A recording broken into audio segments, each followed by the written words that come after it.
Okay. Morning. Good morning, everyone, and welcome to those present in the Council Chamber to the September meeting of the Health Scrutiny Committee for Lincolnshire. My name is Councillor Richard Cleaver, and I'm the chairman of this committee. On my right is my vice chairman, Councillor Chris Reeve, and on my left is Democratic Services Officer Jess Wasser-Yates, and also present in the chamber is our scrutiny officer, Simon Evans. For those of us in the chamber, if we have a fire alarm, we need to leave the council chamber through the rear doors, move through reception and assemble in the car park at the front and await further instructions. In addition to welcoming all members of the committee to this meeting, I would also like to welcome Councillor Steve Clegg, who is the Councillor for Adult Social Care and the Executive Member, for Adult Social Care and Health. Other participants will be introduced when we reach their item or when they first speak. The meeting is being streamed via the County Council's website, and all your comments will therefore remain accessible online after the meeting. With this in mind, I would like to welcome members of the public and press who are watching. Can I also remind everyone to ensure that their mobiles, laptops and iPads are now on silent. And I'm planning to have a 10-minute comfort break at the conclusion of item 5 on the agenda, just to give you advanced notice of that. So item 1 on the agenda, apologies for absence replacement members. Jess, please. Thank you, Chairman. We've received apologies from Councillor Morgan. We also have Councillor Whitaker replacing Councillor Smith and Councillor Armiger replacing Councillor Currier. And I would also like to note that we have Dean O'Dell replacing Liz Ball on behalf of the Health Watch. Thank you. Thank you for that. That will be noted in the minutes. Declarations of members' interests. Do any members wish to declare any interest? Councillor Armiger. So I didn't catch that. Did you catch that? Yes. There we are. Thank you. I am currently employed by LPFT, so they're coming on there on the agenda item. Thank you. Anyone else? No, I need to declare that I have been appointed by Lincolnshire County Council as their partner governor, representative on the Council of Governors of North West Anglia NHS Foundation Trust.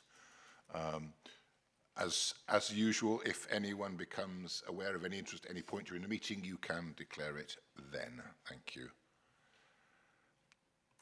Item 3 on the agenda is the minutes of the last meeting held on the 16th of July 2025. We need to confirm the minutes of that meeting as a correct record. They can be found on pages 3 to 10 of the agenda pack. Is everybody happy with the minutes? Councillor Mackinson-Saunders? Thank you. Do I have a seconder, please? Thank you, Councillor Wimhurst. All those in favour, please show. Those against? Any abstentions? Councillor Higgs, Councillor Kendrick. Thank you. Those are approved. So moving on to item 4, which is the chairman's announcement. The next item on the agenda is my chairman's announcements, which were circulated with the agenda as pages 11 to 17, and my supplementary announcements were circulated on the 9th of September. Also, yesterday, all members of the committee were advised by email of the publication of NHS league tables.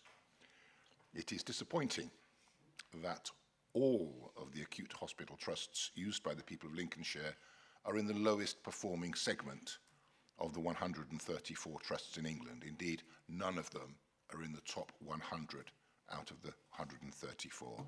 There is clearly a lot of work now needed to establish why Lincolnshire is in this position and what needs to be done to improve services for our residents. It's something that the committee will be looking into in the coming months, of course, and I think we should bear this in mind when we consider our work programme later on in the agenda. So does anyone have a question or comment on the announcements that have been circulated? Councillor Mackinson-Saunders. Well, I was pleased to see that the Ambulance Trust was 2nd out of 10. So it wasn't all doom and gloom. So I think we need to remember that. Thank you for mentioning that. Yes, I did notice that. Any others?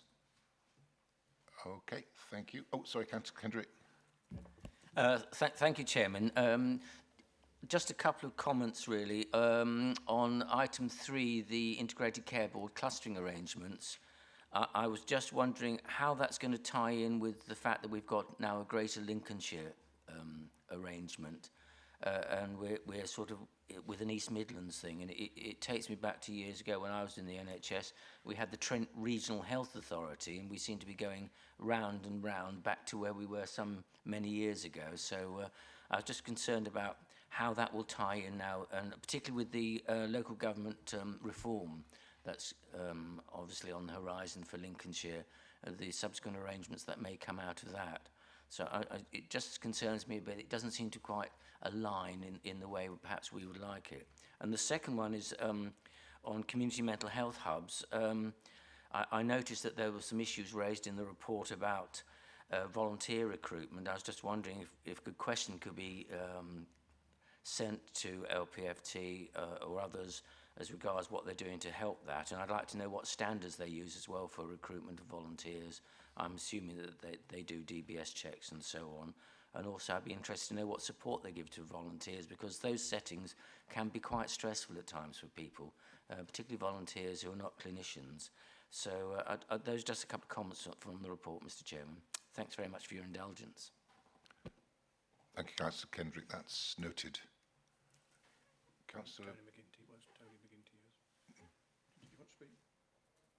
No. Councillor Mackinson-Saunders. Thank you, Mr. Chairman.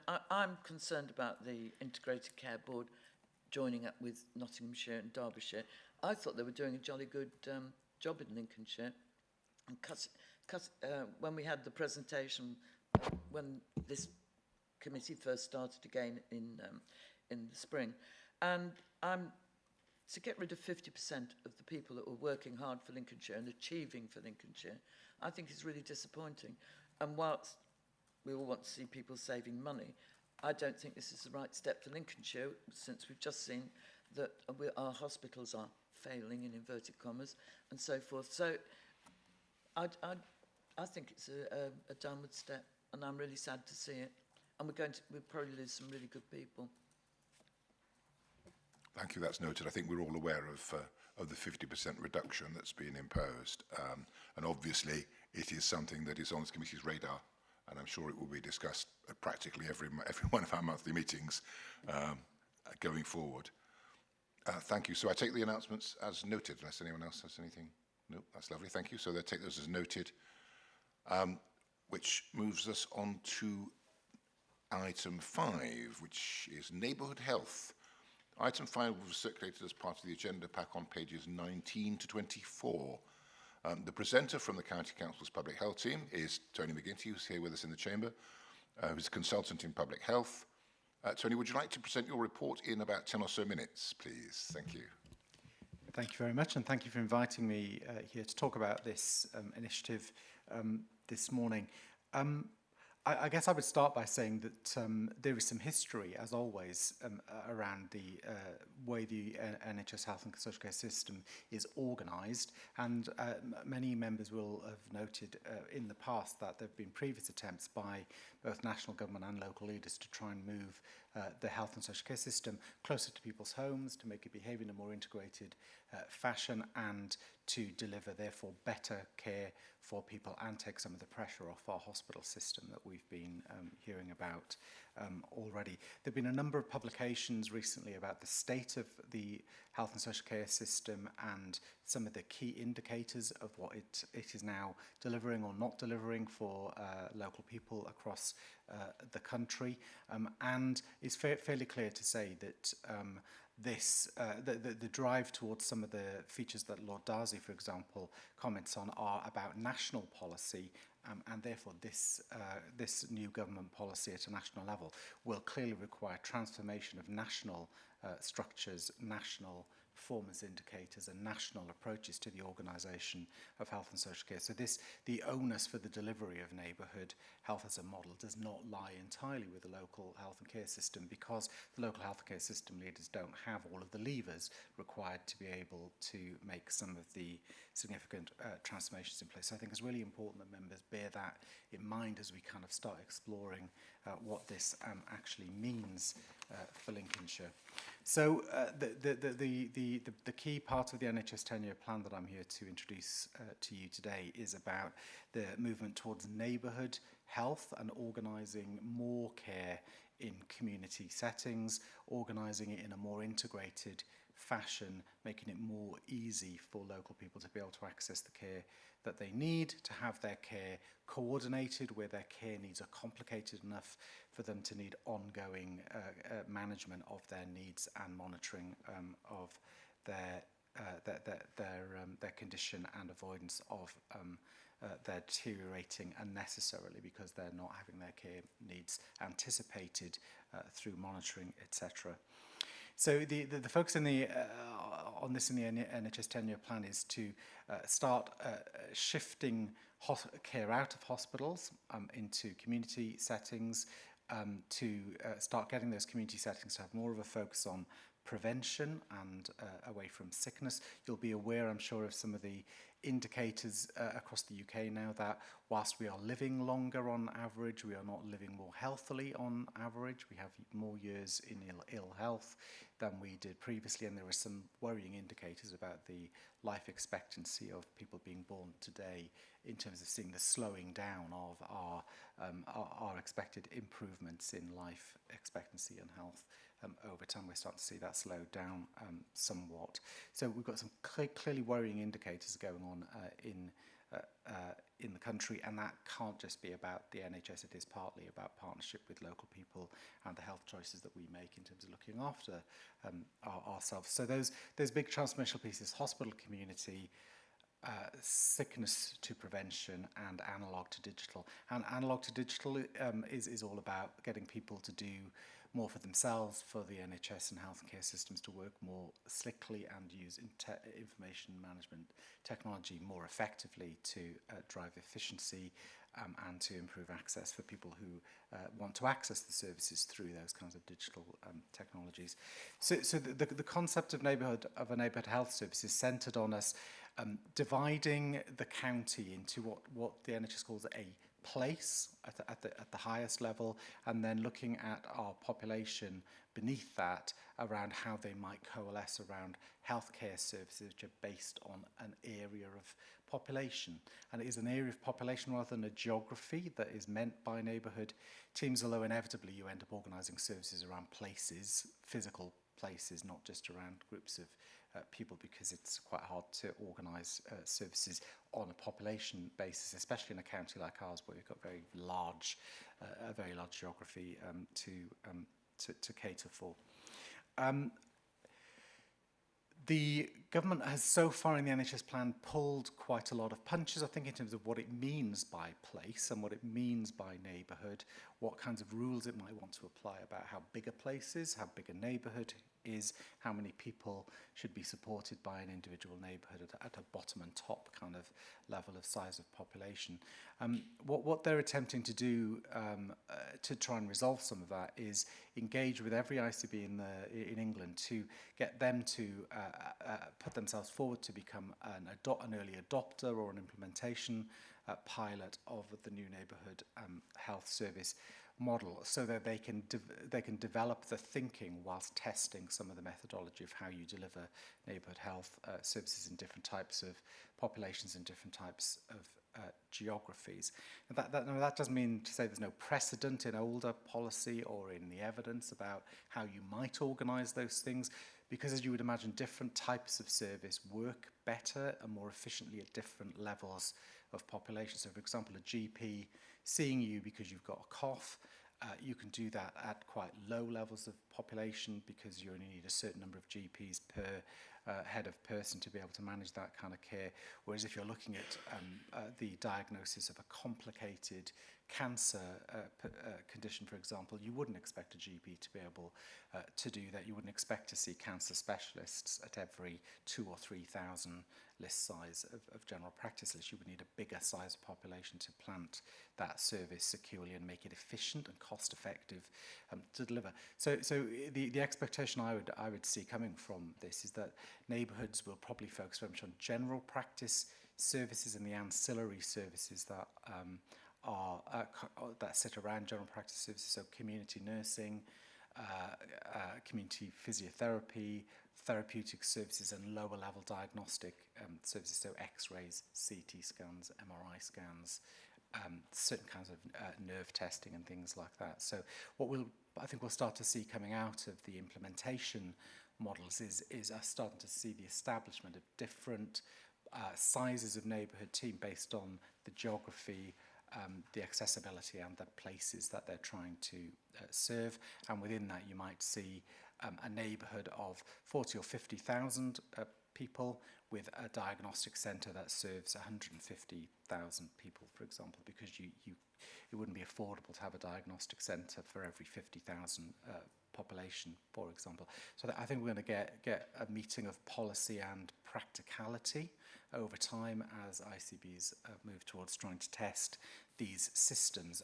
and develop the final ultimate working model for national government to then push forward and to address the national transformation that's required to be able to deliver some of these things. Because local leaders will tell you, and our leaders of the adult social care system, for example, in Lincolnshire, will tell you that there are certain things we do because we're directed to do them by government, and if we try and move towards more flexible ways of working, that isn't always clear how you would do that and meet government requirements. And the NHS is certainly subject to a lot of those kinds of national performance indicators and directives about the way they're organised. Just one example NHS leaders will quote is a lot of the contracting frameworks the NHS uses, the ICB uses to contract for and govern NHS service delivery are set as framework contracts at a national level. The performance indicators are set at a national level.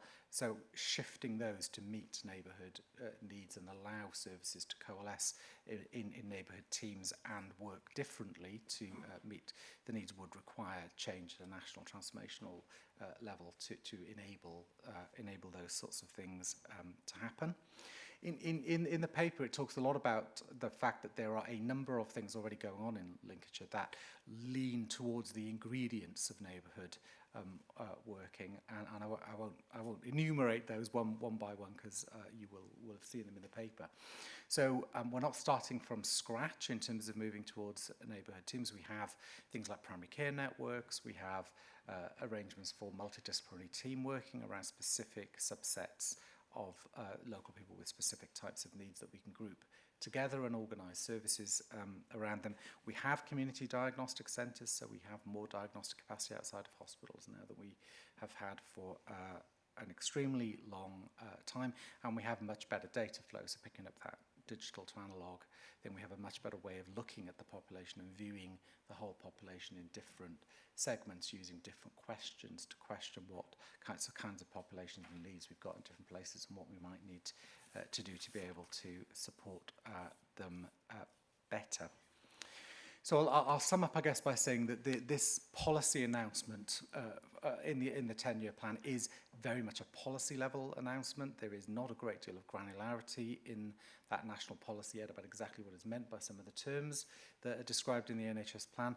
However, we do have some indicators from previous policy approaches and from evidence base in terms of attempting things, researching them, working out what works and what doesn't work to help inform that journey when we get into the movement towards national implementer sites.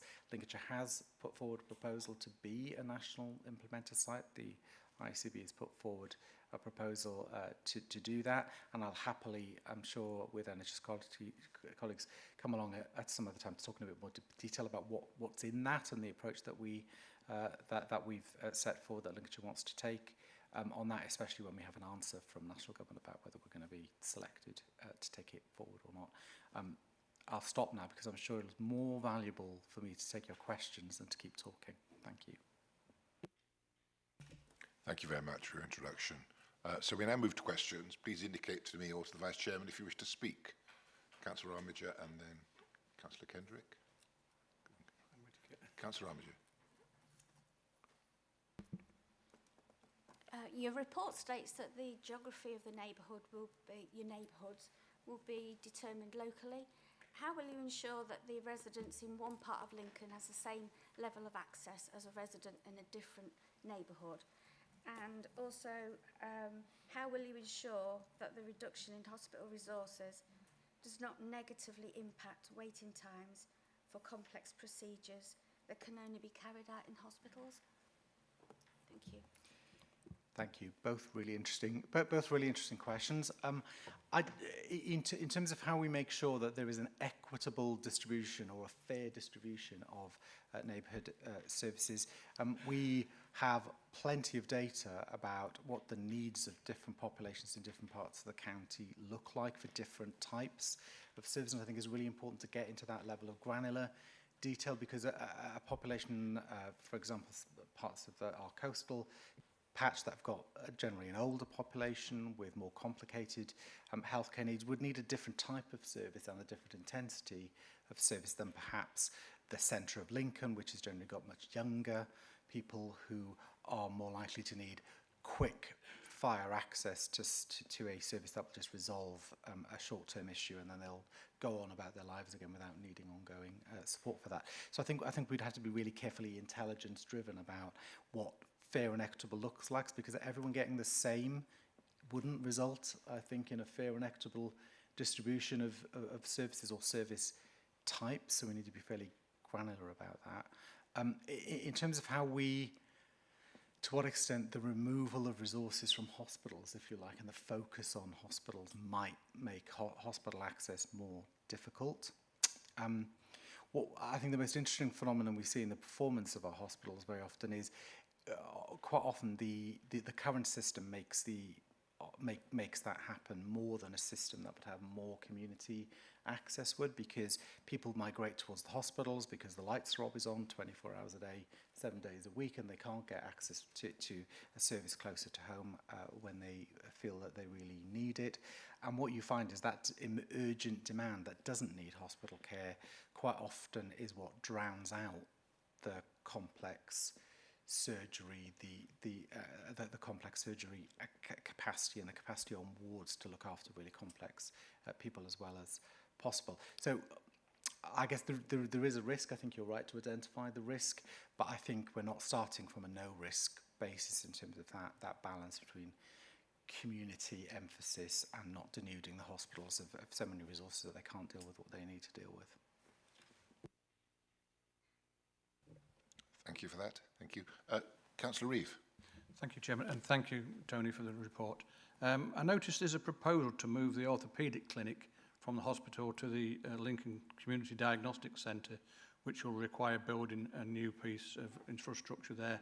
I'm all in favour of being community-based with these sort of things, but I do worry that they're accessible by public transport and that car parking facilities are also adequate, because Lincoln County Hospital, a long time ago, the car parking became totally inadequate there. There is a bus stop right outside the hospital, and just wonder what sort of facilities there are around the back of B&Q. Is the public transport available in that sort of area? And other community hubs, are they going to be made sure that community can access them via public transport? Thank you.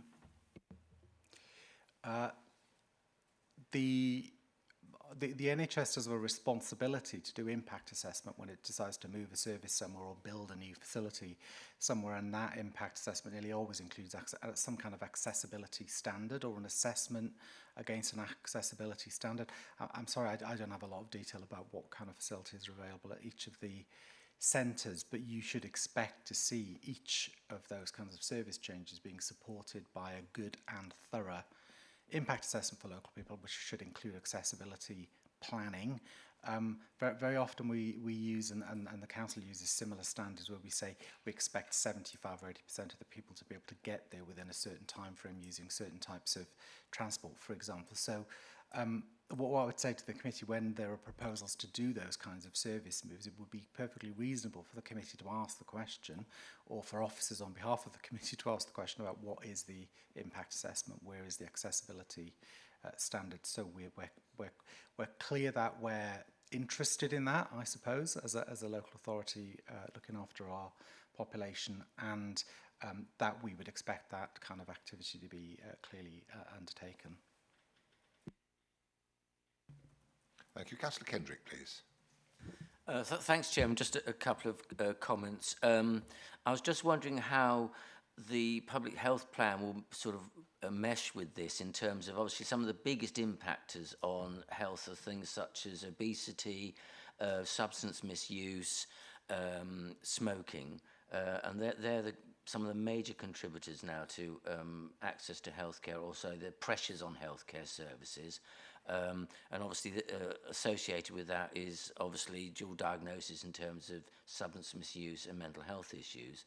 So we've got these things that are impacting on the service. How will your plans in public health mesh with this proposal in this document? And also, you know, I think multidisciplinary teams are a great thing when they work. But one thing I wanted to know really is how, I can't see the word communication mentioned much in the report. I may have missed it, so I apologise if I have. But I think one of the key issues, when something goes wrong and you have an inquiry as to why something's gone wrong in terms of patient care, it's usually because there's not been proper communication between different departments. And I know that sometimes there's a tendency for different clinical areas to work somewhat in isolation. But I'm just wondering about making communication an important issue between all the different segments that are involved in this. Sorry, Mr. Chairman, I've thrown rather a lot of things at Tony just now, but I'll leave it there. Thanks.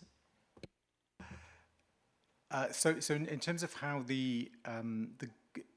our current local plans for the delivery of our public health responsibilities, I think fundamentally what we're seeing with this governmental plan is them trying to shift and orientate to some extent the resources of the NHS into some of those areas of activity to complement and support the efforts that already belong to some extent to the NHS and to upper tier and lower tier local authorities. Their shift from sickness to prevention, I think, is an indicator that they accept that the proportion of resource spent on health and badged as health expenditure in the United Kingdom, when you actually get underneath the skin of it, the vast majority of that money is not spent on health and promoting and improving health. It's spent on treating disease and preventing the deterioration of people with existing disease and avoiding them needing to use higher level services.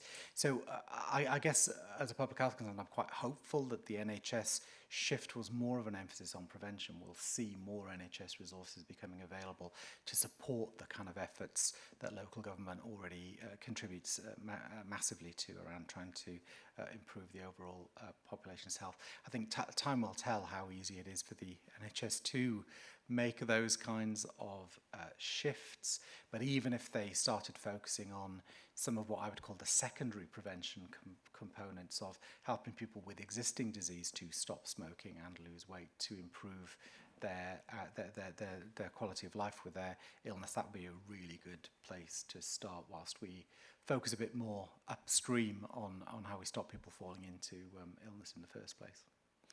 In terms of multidisciplinary team working, I think it's fair to say there's a lot of hope in the reinvestment in digital around some of this. I think there's clearly a feature of the way the healthcare service works at the moment, where the proliferation of subspecialism in NHS teams and the distance between the very specialist resources in hospitals and the generalist resources in the community has made that more difficult, and the IT systems haven't kept up very well with ensuring that every practitioner looking after a patient can see everything that's happened to that patient wherever that has happened to them. So there is some hope there. In the meantime, Lincolnshire, for example, has developed really quite a good common records hub now, which people from multiple disciplines can access and see and contribute to. It's not a national system, it's a local system, but we're hoping that the national systems will catch up with some of that. Thank you. Councillor Whittaker next, please.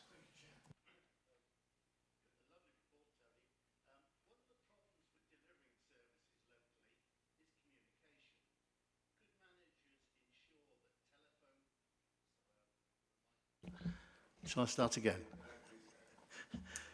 Could managers ensure that telephone communication staff speak English in a local dialect that is easily understood by the local people and not by foreign dialects?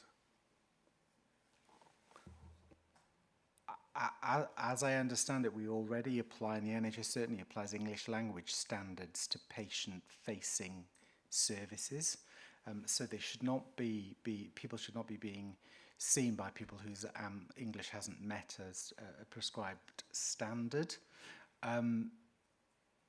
As you say, there is no value in a communication between a patient and a worker in any of our services where they cannot understand each other because of language barriers.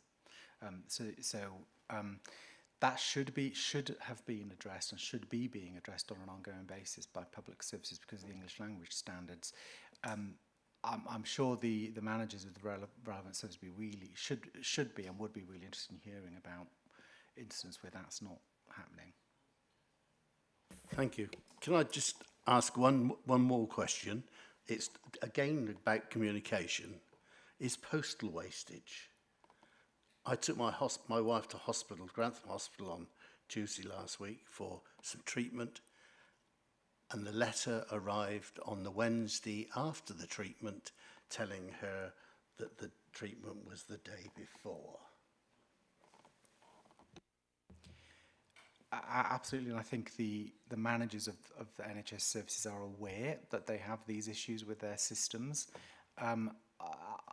There is some reference in some of the NHS planning around the analog to digital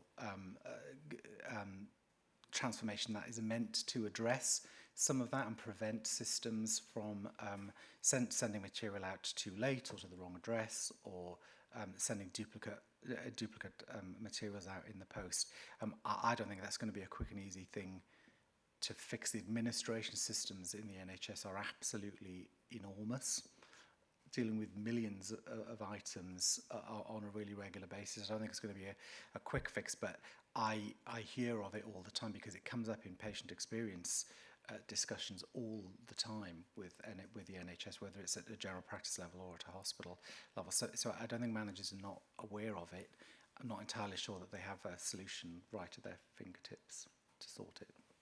Thank you. If I may ask one more question, Chair. Why has there been no fracture clinics at Grantham Hospital since COVID? I am sorry, I have no idea, but I can take the query away and find out. Thank you. Councillor Lee, please. Thanks, Chair. Just a couple of points. I was a nurse in the NHS for 25 years, a cardiac nurse, and I have to say, if the only people that were ever employed were white and English, there wouldn't be an NHS and there wouldn't be any healthcare. And I think that's quite a reprehensible point to make. And I would say, you know, let's recognise the reality of the NHS. I'd make that point first. Now, the point that I was really coming to, that Rob beat me to, was about public health, because, I mean, since 1948, the idea was always to move to preventative care. Right from the beginning, that we're going to spend 2 or 3 years tackling the bad health, and then they were going to get on with preventing it. And no one's ever done it. That's not being political. No party's ever really tackled that effectively. And my point is, this council are going out without, I'm not asking an officer to make a political comment. I'll be clear here, I'm making a comment myself. This council's going out to consultation in the middle of this month about changes, potential changes to the public health service provision. And the services that are mentioned as potentially changing are smoking cessation, excessive alcohol consumption, fit and active lifestyles, and weight management. And if those services are cut in any way, as a cardiac nurse, I can tell you, if people don't give up smoking, their heart disease will advance a whole lot quicker. They'll be a lot more ill, they'll need more treatment, and they'll die younger. Looking at excessive weight as well, the same will happen with diabetes, type 2 diabetes. So there's a huge value to those services, and cutting them. The point that you make about the NHS increasing its preventative care, that could be actually negated and cancelled out by the cancellation or changes to public health services. And as I say, I don't expect you to answer a political point, but I wanted to make that point because I think it's a really, really important point. An OSMB, I did stand up and I insisted that there was thorough scrutiny, because the things that have come so far, there's been no impact assessments and risk analysis of the impact on the population or on the NHS locally. And I've insisted on that, and it is going to happen, I'm told. It's certainly coming to adult care, and it's meant to be a joint meeting with health scrutiny. So I hope that we'll see some proper impact assessments of how those cuts at this end could actually impact, because I think it's contradictory to the NHS plan. But as I say, I don't expect you to make political points. I'm doing that. Thank you. I'll take the opt-out clause if that's all right, and not talk about that. I think it's right and proper that the new administration should reconsider all of the services that the council provides, spending the money that's voted to the council. But other than that, I'd rather not get into a detailed comment about it. There is ongoing work going on, which includes using the expertise of local public health people to exactly populate the detail of the constellation efforts and the material that will be used to make decisions once that's delivered. Thank you, Councillor Wimhurst. Thank you, Chair, and thank you, Tony, for your report there. Just a couple of quick things. The high-intensity user service that I've seen, I mean, the results are really quite good. I mean, the 31% reduction in emergency attendances and 66% reduction in emergency admissions. I mean, on paper, that sounds really good. Are we able to see how the data was collected in order to get to those particular results, if possible? And are we seeing a similar reduction in the other two neighbourhoods it's been rolled out on? And sorry, there's one more question with regards to the PHM tool. Are we able to see how that works and what kind of data points it picks up and that kind of thing? And also, just a quick statement, as a smoker myself, no amount of nannying from the NHS is going to get me to stop. So I don't know whether it is slightly wasting money trying to do that and change people's behaviour and creating a sort of a nanny state, but just a couple of points there. Thank you. Tony, thank you. As I understand it, the first high-intensity user team that was set up and implemented was externally evaluated within the NHS. So I'm sure I can find you more information about exactly how that was undertaken and how the findings that are reported in the report were reached.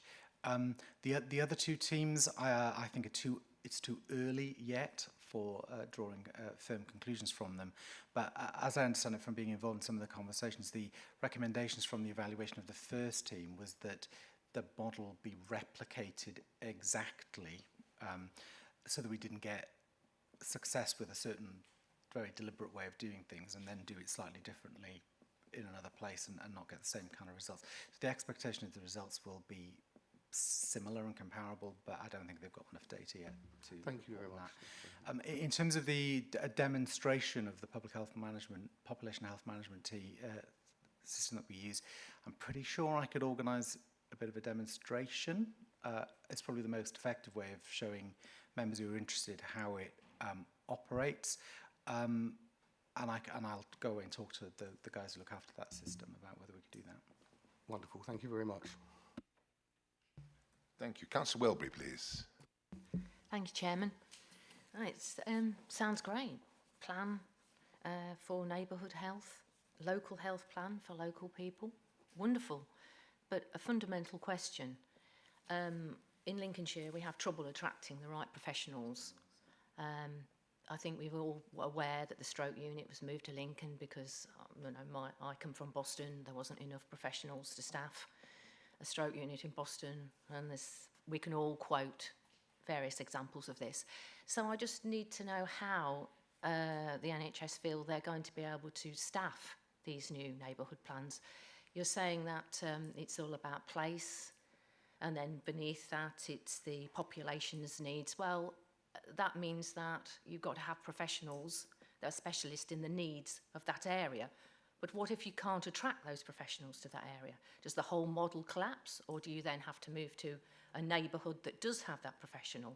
So I think a fundamental question is, how are we going to attract the right kind of people to the right neighbourhood? And how's this jigsaw all going to fit together? Have you got a plan for this? You know, what incentives are in place to get people to come to Lincolnshire? Because we all know that nobody really wants to come here. So, you know, that to me is the fundamental question. How is this going to work? How are we going to attract the professionals? Thank you, Chair. I completely agree with you. I think you've hit the nail on the head of one of the bigger challenges about the delivery of equitable neighbourhood health services everywhere in Lincolnshire, because even within Lincolnshire, our ability to attract the right calibre of professional varies a lot from place to place, even within Lincolnshire, let alone between Lincolnshire and the rest of the country. The NHS plan does talk quite a lot about workforce development and workforce change. So the government is clearly recognising that as a problem, and as in fact did the previous government, because we've been running NHS workforce planning activity for an awful long time now. The fundamental issue, though, of how you get, because even if you have more than enough professionals to fill every role in the NHS, some places will be more or less attractive for those individuals to put down roots, raise their families, enjoy the lifestyle that's on offer in the place, and so on and so forth. So I think this is where some of the collaboration on the NHS plan between the NHS and those other authorities that are more involved in place shaping and shaping the facilities and the attractiveness of places to live and work is going to be really, really important in the kind of overall collaboration of the delivery of this. Because if professionals just do not want to live somewhere because they don't see the facilities there as somewhere where they would want to be, then that the NHS is not going to be able to resolve that. There is some indication in some cases where the NHS has been able to use additional workforce incentives to encourage workers to come into an area that they might not otherwise want to work in, but those are generally identified as being relatively short-term solutions. They may attract someone into the area in the first place, but they won't necessarily then result in them setting down roots and becoming part of the community there. I don't think there's a straightforward answer to it, and I think it's a really insightful question. So can I just reply? Is that okay? Yeah, it's fundamental. Without everything that you've just spoken about being resolved, and it seems to be a bit airy-fairy, I can't see how this can move forward.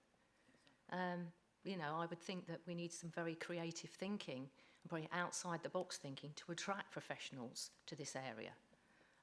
I haven't got the answers, but I would think that needs to be on the table fairly sharpish before anything can move forward.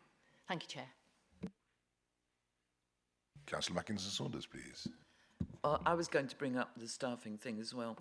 And a lot of this, I mean, fine words, butter, no parsnips.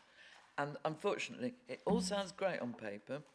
And what worried me, you made great play of the ICBs getting the data and doing it. Our ICB is going to be chopped, and we're going to be in an ICB with two quite populated. I know Derbyshire has some rural bits as well. But I come from the East Coast, and I know the difficulties we have. And I just wonder if it can work as they're hoping from a metropolitan point of view. And that's the trouble. One size doesn't fit all, does it? And I don't know how the ICBs are going to give places like the coastal strips and so forth all the attention it should do when they're looking after 3 counties. So I do have concerns about that, unfortunately. But the idea is good. The practicality of it, like you say, it's attracting people and all the rest of it. And sadly, that's perhaps where the districts, and both of us represent districts, that's where we could play quite an important part. But the government, in its wisdom, is going to get rid of us. So, you know, we're not enabling some of this to go forward. Thank you. I agree entirely. This is a very complicated environment that we're operating in, with loads of moving parts.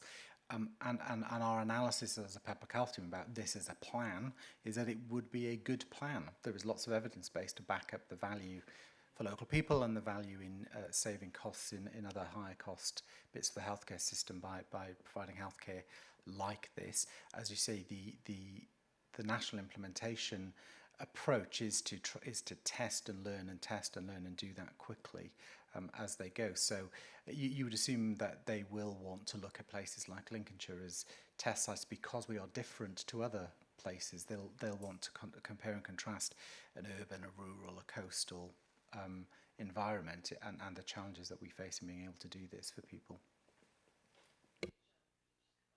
Because we do have another challenge that people from the Gainsborough area and from Louth North, we all look to the trust and so forth up the road.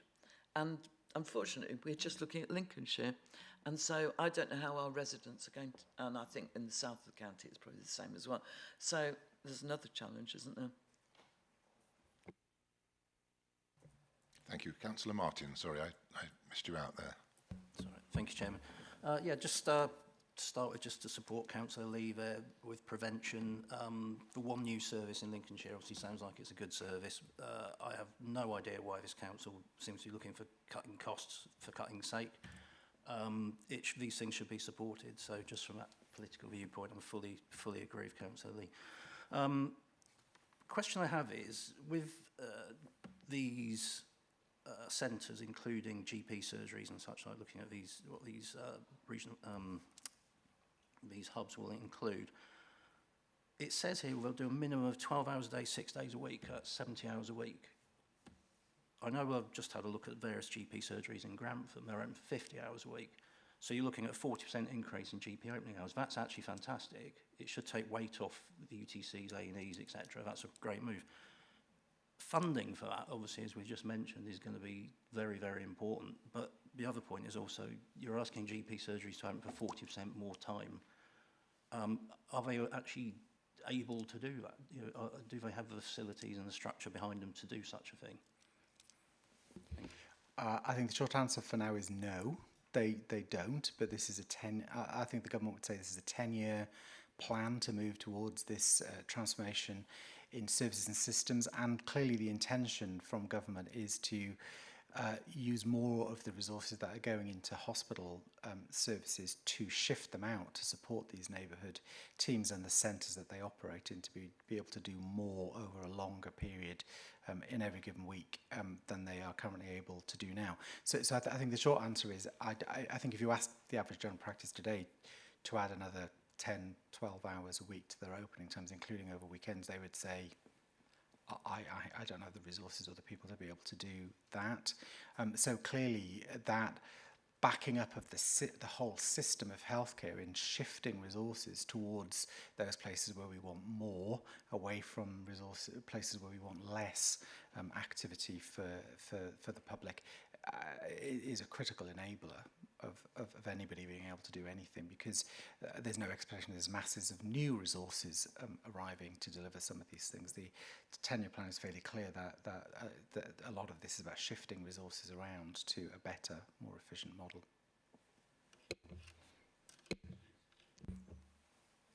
Can you guarantee us that doesn't mean the UTCs are going to get downgraded in order to support these? If only I had that kind of power. It would seem reasonable to me that you would look at UTCs alongside the rest of the neighbourhood offer if you're looking to provide 60, 70 hours of access for everybody every week. But we're nowhere near the level of detail yet about the government expectation about the interplay between urgent treatment centres and these new neighbourhood care centres, but that will clearly be part. I think that's bound to be part of the conversation. Thank you. Councillor Whittaker. Thank you, Chair. Can I please advertise something? Can I shout out for Sleaford Medical Group in Sleaford? They're a fantastic medical group. They're open from, I believe, 7 in the morning to 6 at night, 5 days a week. At 6:30, they Councillor, you are rather going off topic. We are discussing the establishment of neighbourhood health service in Lincolnshire. But I think you made your point. Thank you.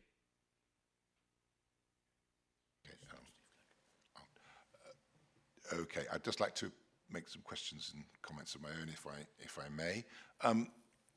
I noticed that the first 43 areas to have this established were announced yesterday, and Lincolnshire isn't among them. The fact that the 43 have been announced means that the government has got some plans how that money, I think it's 10 million, which is pretty thinly spread across 43, of course, as we would appreciate. But it does indicate that there is a direction of travel, and government has specific plans maybe about how that's going to be organised and how it's going to work, which concerns me because I haven't heard exactly how this is going to work, and it hasn't come out yet as from what we've heard so far in this item. So may I throw some questions in? Are we expecting this to be imposed by the ICB as to how it's going to work in Lincolnshire? Or does it have to be done by agreement? Presumably GPs, being legally separate entities and not employees of the NHS, have to be either contractually changed to work within this, or they have to become salaried members of the NHS. It begs so many questions in terms of new premises or existing premises, all sorts of contractual changes. And one wonders actually whether this is just a rebranding of GPs and PCNs into something better by expanding their range of services within their existing premises, de facto, because nobody's got a budget to buy new premises. So I'd like to understand what the Public Health Service for Lincolnshire's aspirations are in terms of how this should be organised, how it would come together. Because it really isn't clear. And again, the question of control and quality control, commissioning, who decides what services they're going to be doing, who decides their budgets, who's going to be the employer of the people actually working in these establishments. It really is very unclear. So if you can give any indications as to the direction of travel on this, but I'm particularly concerned about who has the ultimate say in how this gets organised in Lincolnshire and what the timescale might be, please. Thank you. I think I'll probably start by saying the call for the implementation pilots that from ICBs is part of the government's approach to growing an understanding of how this could work and what barriers there are that need to be overcome. So in some ways the 10-year plan is a really clear aspiration based on evidence and I guess belief to some extent that this would be a better healthcare system than the one we have now for local people and for practitioners to work in. I don't think we're going to see a great deal of detail for a while. I think they're going to want to let the implementation sites run for a while. They're going to want to see what flexibilities the implementation sites are asking for in terms of national contracts, national service specifications, arrangements for hospital trusts, and so on and so forth. So I think it will be a while before we get much more granularity about exactly how this could work and how much flexibility there is for local determination of things. I guess the worst case scenario is the government could just reorganise the NHS from the top into this new system of delivery once it has the understanding it needs to be able to do that.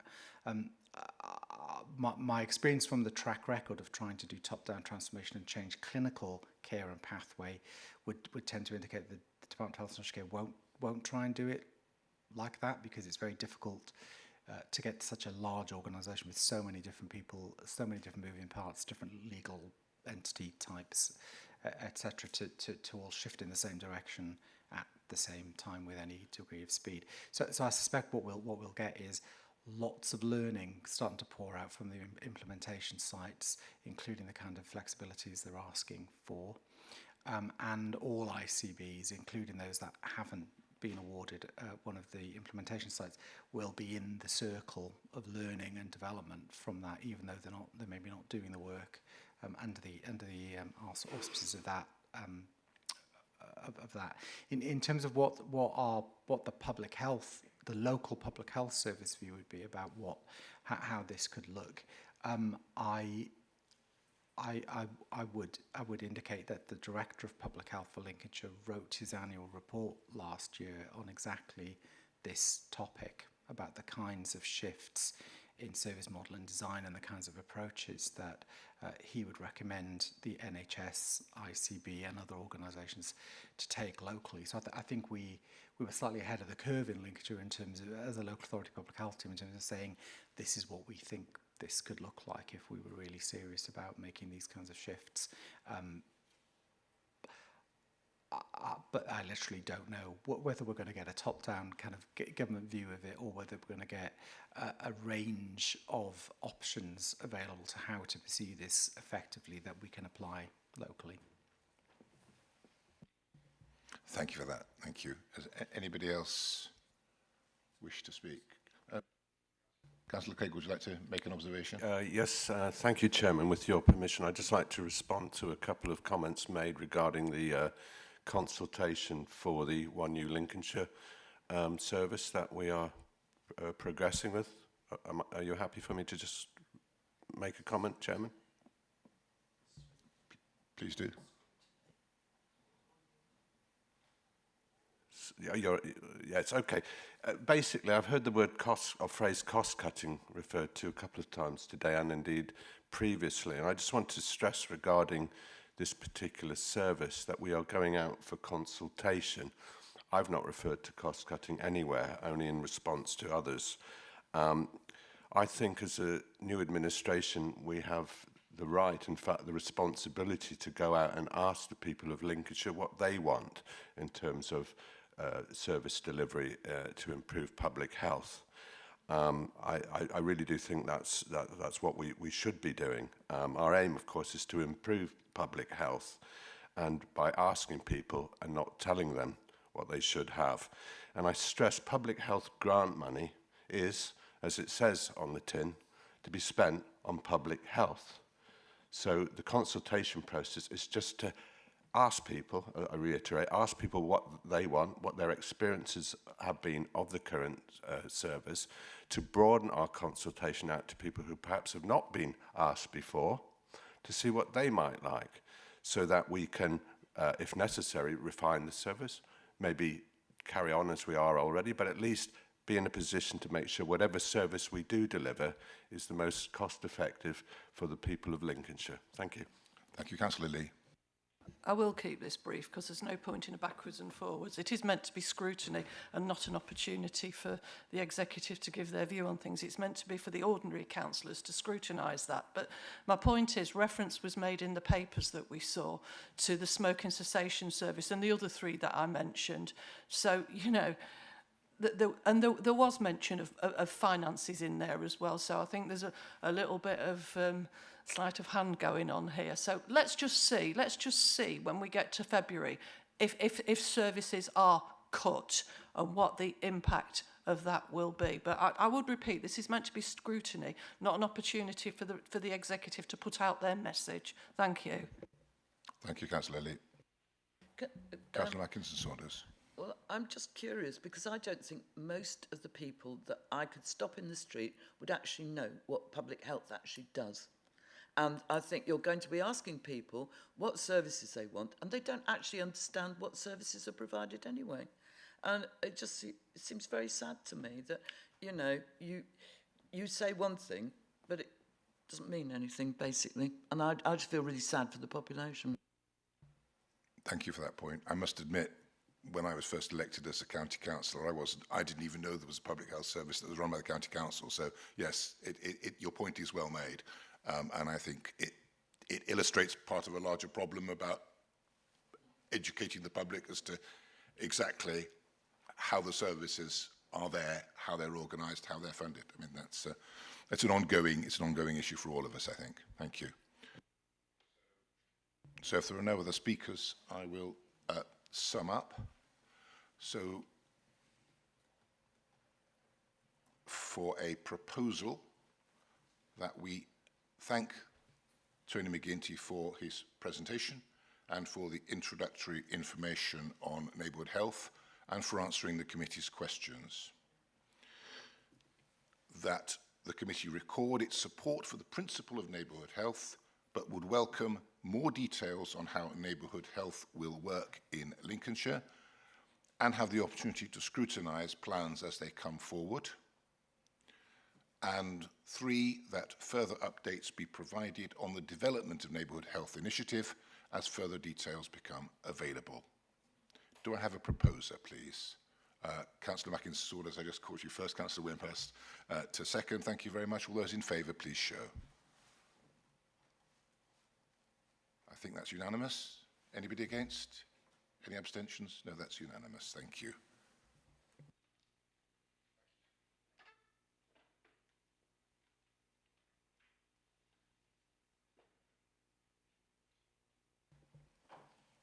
So we now move on to the next item on the agenda, which is reducing inappropriate out-of-area mental health placements, which doesn't make it a very easy acronym, does it?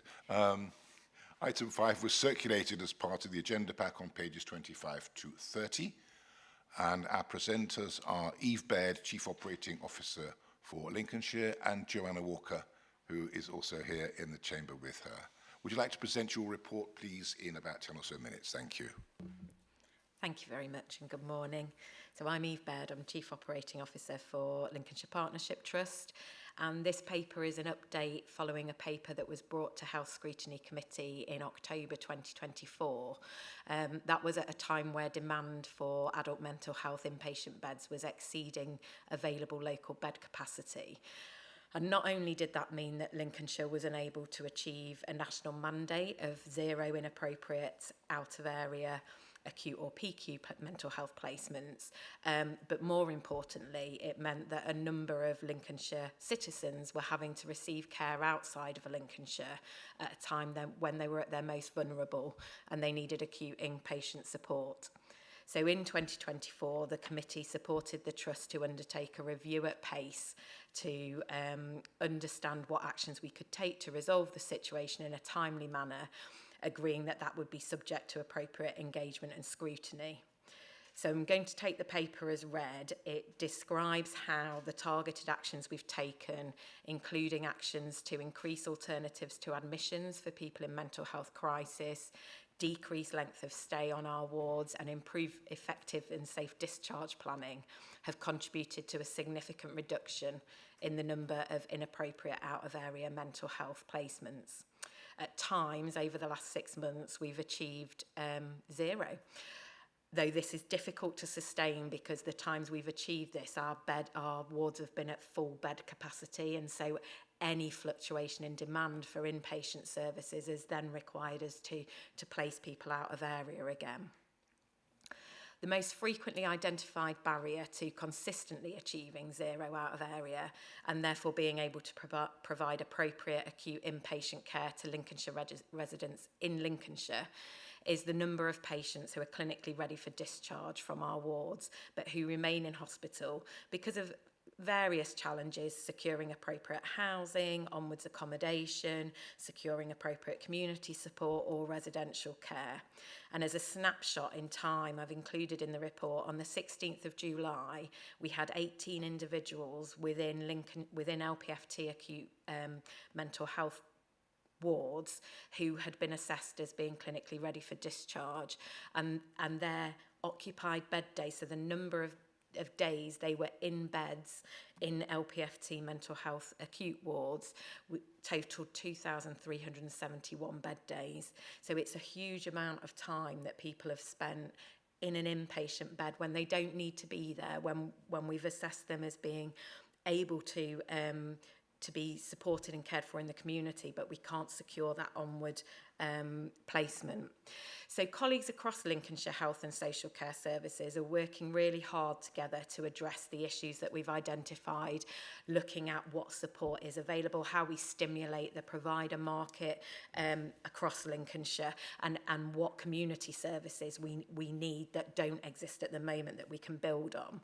As part of that, LPFT is commissioning Ashley House in Grantham as a 2-year pilot, And Ashley House, what we're piloting is a step down from mental health inpatient care service. So it's not an inpatient service. The service is going to be run by Turning Point, and it's specifically supporting individuals who are clinically ready for discharge from a mental health inpatient setting, but we haven't been able to get the right support for them in the community to move them on, or the right housing or accommodation. It's not always about ongoing support. So the paper provides a description of that service offer, how the pilot's been funded, and we are forecasting that following the implementation of that pilot, we'll be able to consistently provide acute mental health inpatient care in Lincolnshire for Lincolnshire residents whenever they need it. And we won't be reliant on using out-of-area beds. The paper concludes with our plans for focusing on reviewing and further developing our community rehabilitation services, and also services within the community to support individuals with complex emotional needs, with the ambition being that we reduce the use of out-of-area inpatient mental health rehabilitation beds in the same way we've done with acute and PQ beds. So the committee is asked to note the report as an update on our work in this area, and I'll happy to take any questions. Thank you very much. Councillor Armiger. Hiya, thank you for your report. The report states that Ashley House unit will not be a CQC regulated site. Why is a non-clinical, non-CQC regulated setting being used for this vulnerable patient group? And how will the quality of care and patient safety be independently monitored and assured? And what recourses will the staff have if they have any concerns with the care provided? Thank you. Thank you. Yes, it's not CQC registered because it's not an inpatient setting, it's not a care setting. So it is step-down housing with support offered through Turning Point for individuals to develop their community living skills, apply for appropriate accommodation and housing in the local community. And so it doesn't require, that type of service doesn't require CQC registration. It's very separate from an inpatient service. In terms of, sorry, just the second part of your question, in terms of monitoring the quality, we've got really clear contractual quality standards, and that will be managed through the contract management with LPFT. Turning Point have their own policies in terms of staff raising any concerns, and our CMHTs or our social care services who are working into there will follow the usual processes if they've got any concerns. But the individuals who are referred to Ashley House will be individuals who are clinically assessed as not needing inpatient care, so being able to have their mental health needs met in a community setting. Thank you. Councillor Kendrick, please. Thanks, Chairman. Can you remind me what Ashley House was used for originally? Because I used to visit it when I worked for the Trust. I can. So it was previously a level 1 mental health rehab ward. So are we having a service which is obviously sort of being undertaken by a Turning Point on behalf of the Trust rather than the Trust running the service? Is that the idea? Yeah. And how does that work in terms of cost? So in terms of cost, there's it works out. We've been able to fund the pilot through repurposing money that's previously been spent on out-of-area placements. So actually this has reduced the cost to Lincolnshire because we're able to move people on when they don't need to be in an inpatient bed. So then we're not having to send people out of area, and the cost of an out-of-area acute bed is much higher than the cost of Ashley House. So it's part of our initiative to get to zero out of area and support spending Lincolnshire money in Lincolnshire. Because I seem to recall the argument was that time that Ashley House wasn't needed, so clearly it was needed because it's been brought back in another form. So sorry, on that note, because I was part of that process, Ashley House wasn't needed as a level 1 rehab service, and we're not bringing it back as a level 1 rehab service. We have community rehab services that are supporting people in the community to meet their rehabilitation needs. We don't have anyone out of area in level 1 rehab at all. So the rehabilitation beds that we're using out of area are a much higher dependency, much higher need, and Ashley House wouldn't have been an appropriate environment for that. In terms of out of area, of course, that is horrendously expensive, and I can see every justification for trying to bring the stuff in-house, as it were. But of course, you had a similar situation with Ash Villa, which you closed down. I think that was because you couldn't get the necessary clinical cover there, if I remember rightly, or consultant cover. So that's now gone out of area. So on the one hand, we brought it in, but on the other hand, it's still out because specialist children's services are now out of area. So will there be any chance, do you think, that you might bring that in? Because obviously other areas are actually income generating from LPFT paying them for services, whereas if we had them internally, we would have income generation from other trusts. Yeah, so children's mental health inpatient services has always been commissioned differently. So it was commissioned up until very recently by NHS England as a specialised commissioning, so it wasn't locally commissioned. And Lincolnshire is part of a provider collaborative across the Midlands, and Ash Villa was closed for 2 reasons. One, because there were some challenges around staffing that unit. 2, well, in fact 3 reasons. 2, because the unit itself didn't meet the specification that NHS England issued, and we would have required a full capital investment for a new build to be able to meet the spec of NHS England. And 3, because we felt that when we looked at the number of children and young people who we were caring for from Lincolnshire in a general adolescent unit, actually, if we invested money in our community-based services, we would need to place less children in general adolescent units, and that's what we have seen. So when Ash Villa closed, there was investment in our children's community enhanced treatment service, so SETS, and actually we've admitted far less children into general adolescent units since.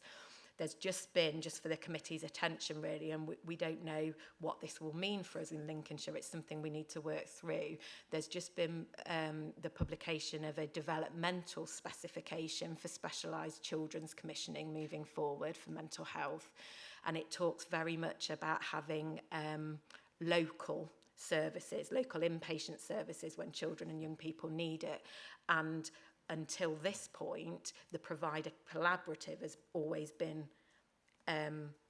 cited as the locality that we're working in. Now, within the document, it makes reference to the local being the ICB footprint. And of course, our ICB footprint is in the process of changing as well. So we don't know what any of that's going to mean for how funding flows and what that will mean that we are or aren't able to do in Lincolnshire. That's very interesting. I think, again, it may be another case of things coming full circle in the NHS, and we may well have, because one of the big issues, people being out of area, of course, is relatives visiting them. Absolutely. And if you have a child that's in inpatient care, out of area in Leicester or wherever, for some parents that can be an issue in visiting. So yeah, we'll wait and see, I guess, on that last part. Thanks very much. Absolutely, thank you. Thank you. Councillor Whittaker, please. Thank you, Chair. Eve, in your report, you said that you mentioned that 2,371 bed days were occupied.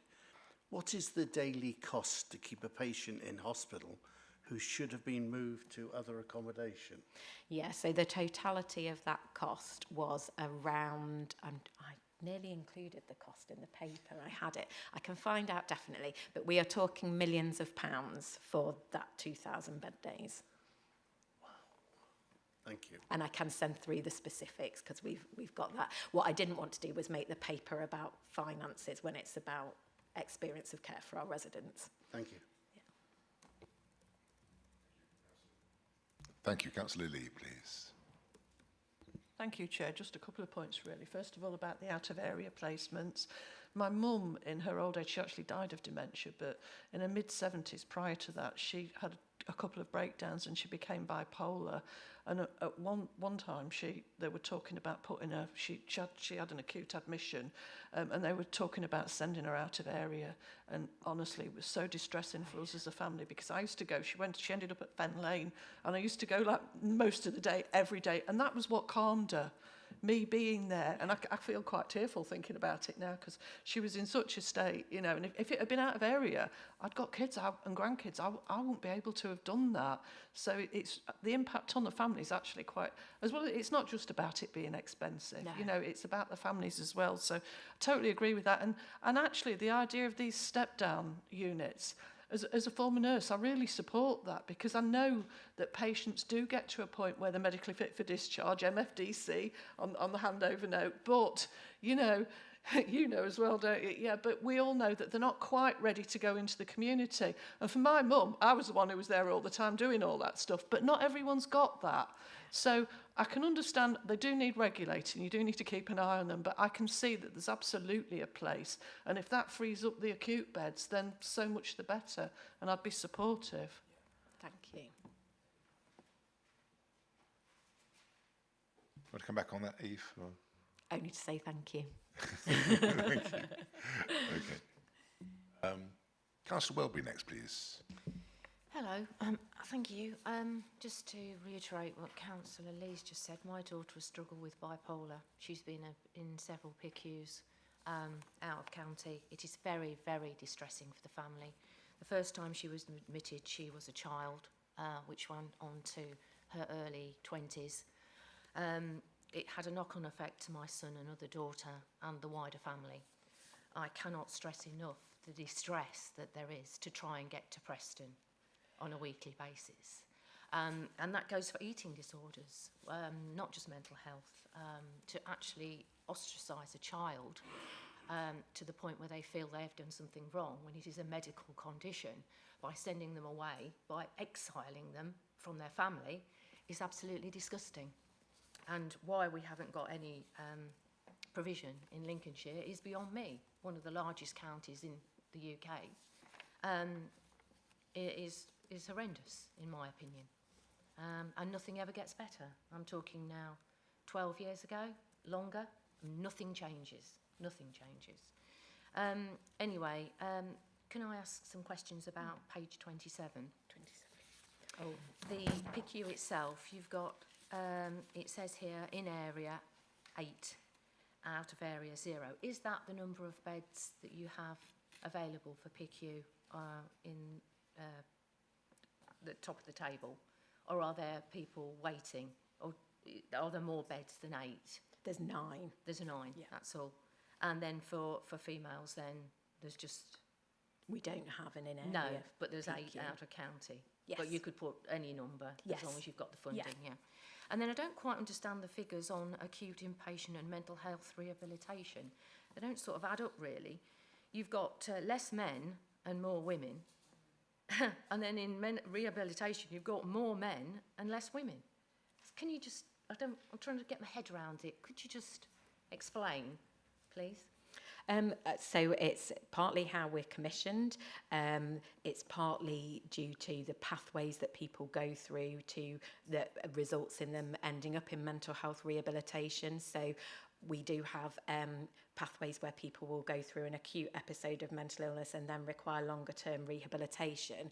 Equally, we have people who may have required secure mental health care, so they may have been through forensic services, and then stepping through mental health rehabilitation services becomes part of the step down and out of those secure services. So it's very much dependent on the pathways that people follow. So does that mean that once Ashley House opens the mental health rehabilitation, that figure there will decrease for men? Because it's a male-only unit, isn't it? No, so Ashley House is mixed gender. Oh, it is mixed. Yeah. So will that bring that both down? It was not going to be for people that require inpatient Right. rehabilitation needs, so it won't change those figures. Okay.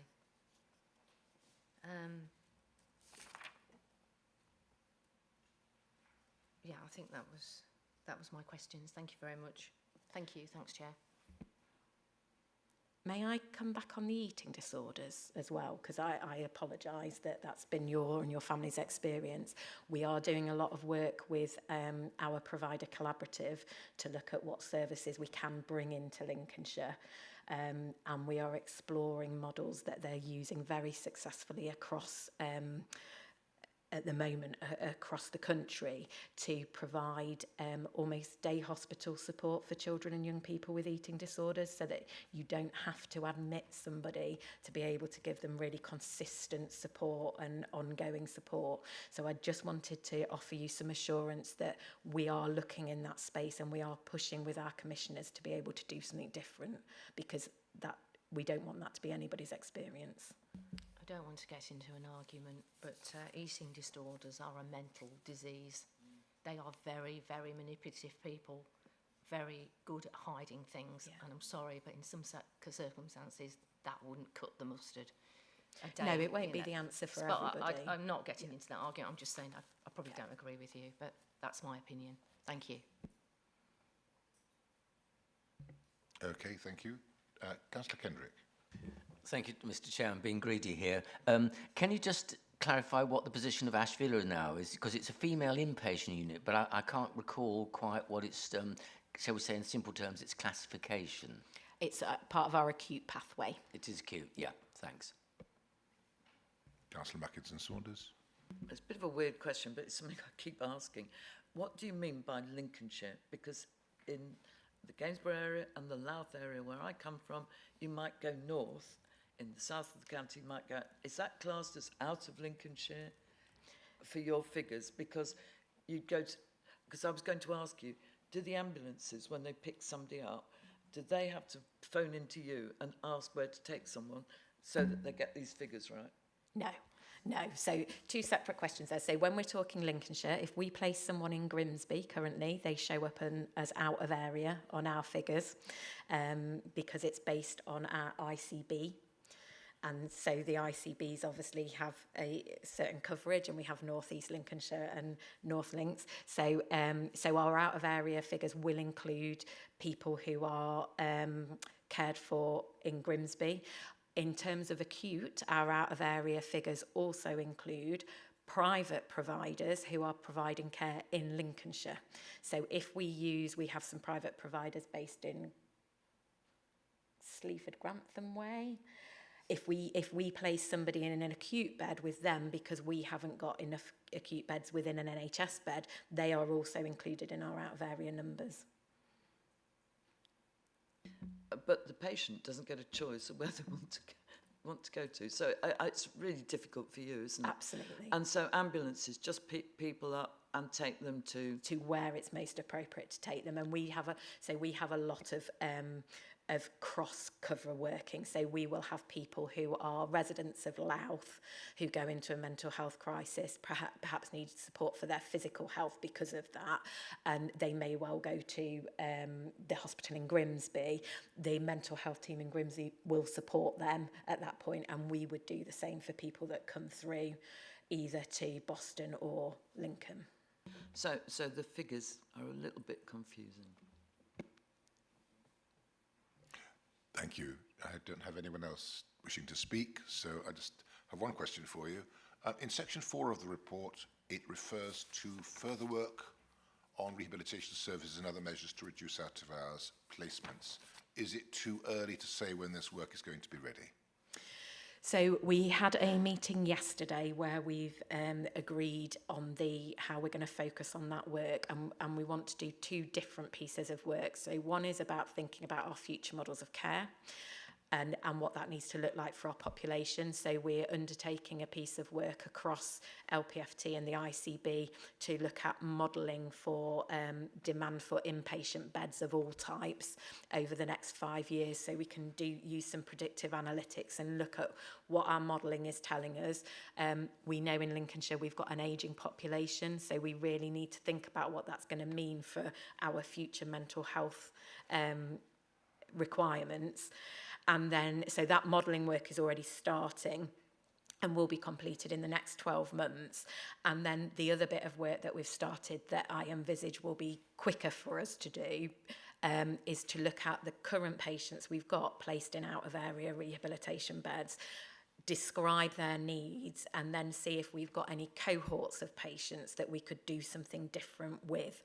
So we're already very good at looking at individual patients, and we've brought some patients back who have been in out-of-area rehab placements for a long time. We've managed to bring them back into Lincolnshire by looking at individual needs, but we also want to look at whether we've got any larger cohorts where we could do something very different and work in a different way to mean that they don't have to be placed outside of Lincolnshire. Thank you very much. Thank you for that. So we now move to a suggested proposal. So I suggest that number one, that the presenters from the Lincolnshire Partnership NHS Foundation Trust be thanked for their presentation and answering our questions.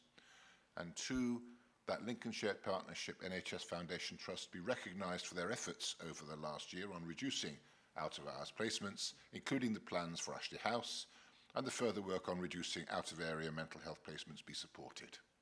Do I have a proposer, please? Councillor Wimhurst, thank you. Do I have a seconder? Councillor Hakes, thank you. So all those in favour, please. Thank you. That's unanimous. Thank you very much. And thank you very much for coming tonight today. Thank you. We now have a break scheduled for 10 minutes. So we can come back at just on 11:35 and we'll reconvene then. Thank you.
Thank you. Thank you. The meeting is now reconvened. We are now being live streamed again. So we move on to item 7 on the agenda, which is an update from North West Anglia NHS Foundation Trust. This item is found on pages 31 to 36 of the agenda pack. Each year, the committee receives a report from NWAFT, which provides hospital services to people in the south of our county. We have presenters from NWAFT online this morning. We have Charlotte Williams, who's Deputy Chief Executive, Dr. Callum Gardner, Chief Medical Officer, and Joel Harrison, Chief Finance Officer. Good morning to you all. I can't see you from where I'm sitting. Good morning, we are here. I can now, thank you. Good morning to you. If you'd like to present your report in about 10 minutes or so, we'd be most grateful. Thank you. Great, thank you. Good morning, everybody. And we're delighted to be here to give you an update on North West Anglia Foundation Trust. As you know, we operate services across North Cambridgeshire and Peterborough, and also into Lincolnshire and Rutland, principally in, I suppose, your interest through our Stamford and Rutland Hospital site. So I was just going to give a quick introduction to where we are in the organisation and what you've got in your paper. And we understand that you have a number of questions, which we'll be very happy to answer in relation to the services provided, elements of the estate, and any questions, obviously, that local residents would have an interest in. So I suppose the first thing I wanted to say is that you'll be aware that the NHS and the Department of Health published the league tables for hospital providers yesterday, and North West Anglia FT was very disappointed, unfortunately, that we have gone into our segment 4 within that, which is obviously one of the lower performing organisations against that league table. So just to address that, first of all, that we are very disappointed that that's our rating for our April to June quarter of the year. And this is primarily driven by our financial situation and some areas of our performance access standards, which we're happy to talk about in more detail. We are responding to that with our recovery and improvement plans, and we've seen some good progress. So, for example, our emergency waits at Peterborough City Hospital are actually the best that we've seen for 4.5 years in July of this year. So it's a slow recovery process for us, recognising a number of challenges in the service access, but we're working hard on doing that and have very good engagement of our clinicians in that. And I'm sure Callum would be happy to talk about that in more detail. And we're committed to improving our patients' experience. So our inpatient survey this year has seen improvement in a number of our areas, although we recognise that patients' experience will be impacted by elements such as corridor care or delays in flow through the hospital. So we continue to work very hard on that and are really committed to that, in addition to understanding how we can improve productivity and achieve our financial balance. So we've got a number of financial improvement programs running within the organisation and getting a better understanding. We've already seen a huge reduction, for example, in our use of agency staff this year, which I'm sure, again, Joel can draw attention to in more detail, should that be helpful for you. And we're hugely grateful for the support of our local population, our local partners in our North Place, and also all of our staff in continuing to support our improvement. And we've seen a real reduction in our vacancy rate as an organisation, so we're now below 5%, and improving our turnover and retention of staff. So as part of our culture of improvement programme, which you can see behind me, we're focusing on improving our staff's working lives and experience in the organisation as well. So again, I'll be happy to answer any questions in relation to that members of the committee may have. In the paper that we've provided, we've summarised a little of the changes that we've been making, particularly in relation to Stamford Hospital. Around 20% of our patient activity comes from the NHS Lincolnshire Integrated Care Board area, and the Stamford Hospital services are open to all patients who are referred to our organisation, as are our Huntingdonshire and Peterborough sites as well, to residents of Lincolnshire, according to patient choice and access, should they wish to use those, and that supports patient choice.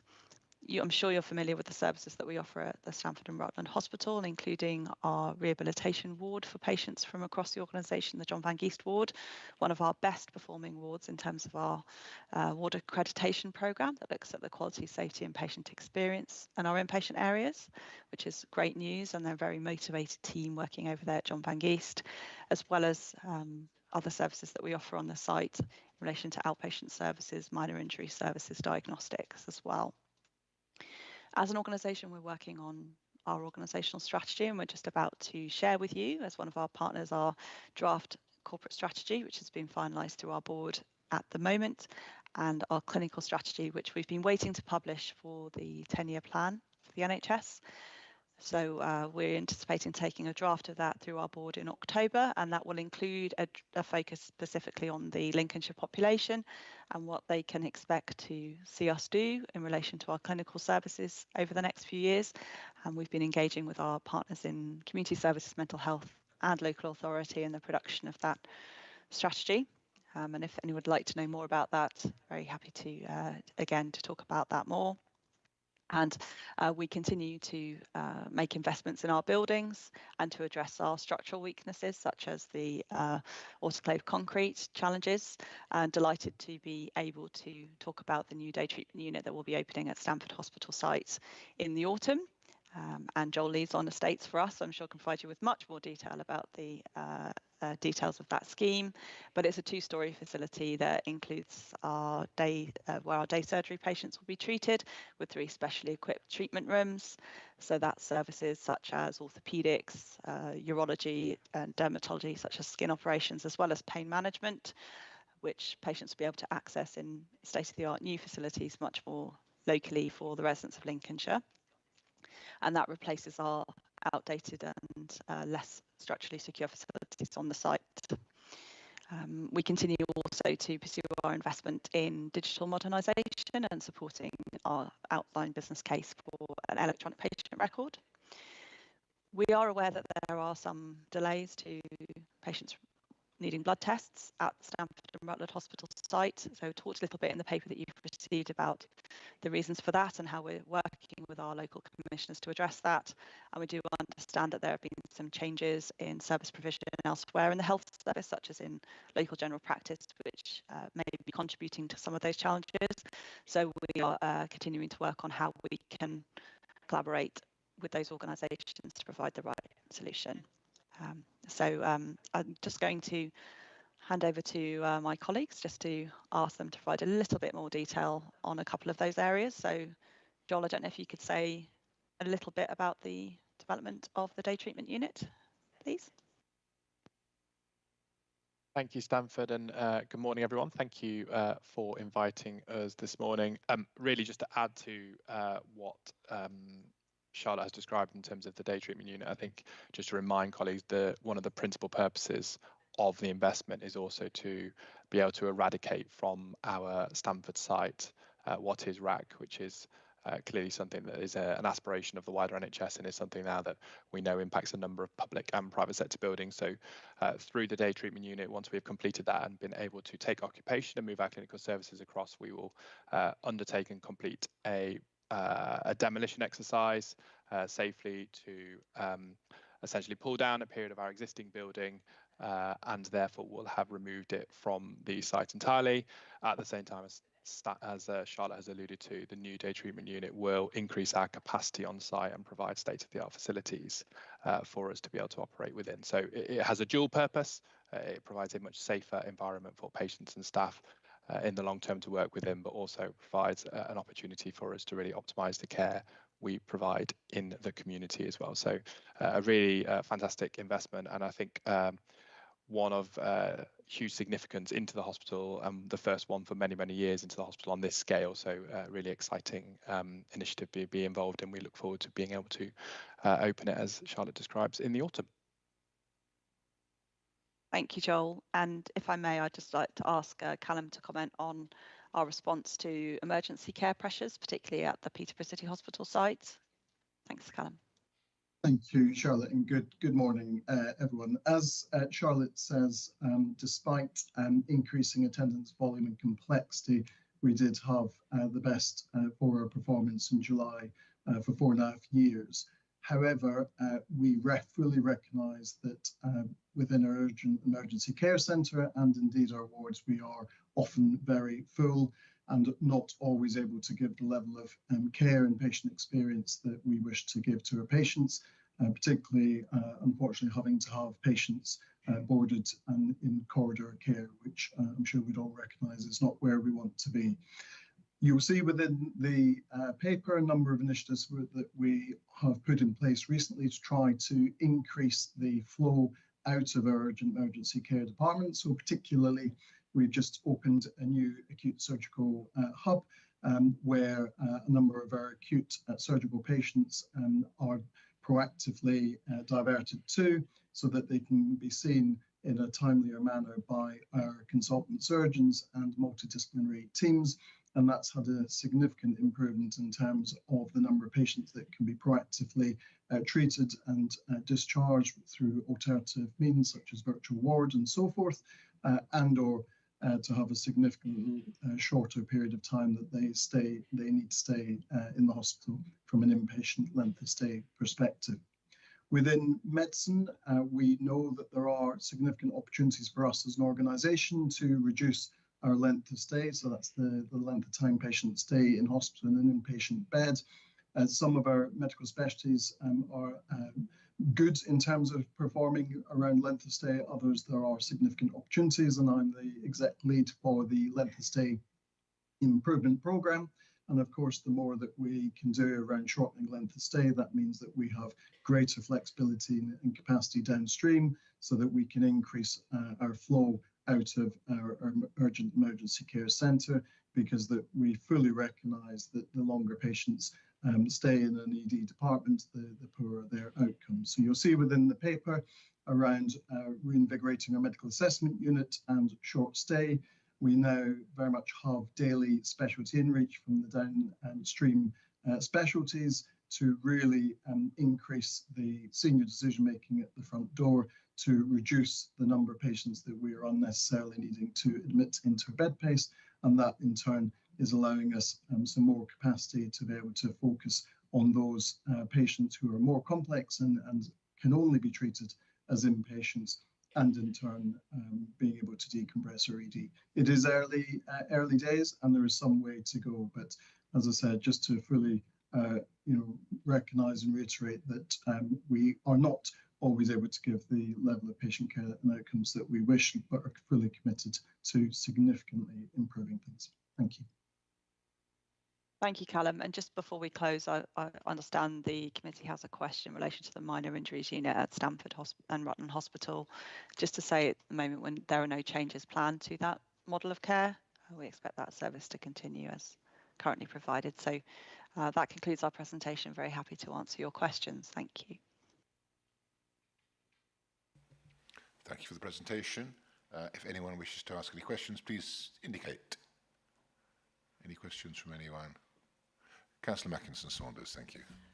I just wanted to extend my sympathies to you, because when you don't do very well in the league tables, it's your staff feel really despondent, because I know they're working at full strength, but also the population thinks that if they go into hospital, they're not going to be looked after properly, and so communications are really important. But and it does seem grossly unfair that you get the finger pointed at you when you're working really hard.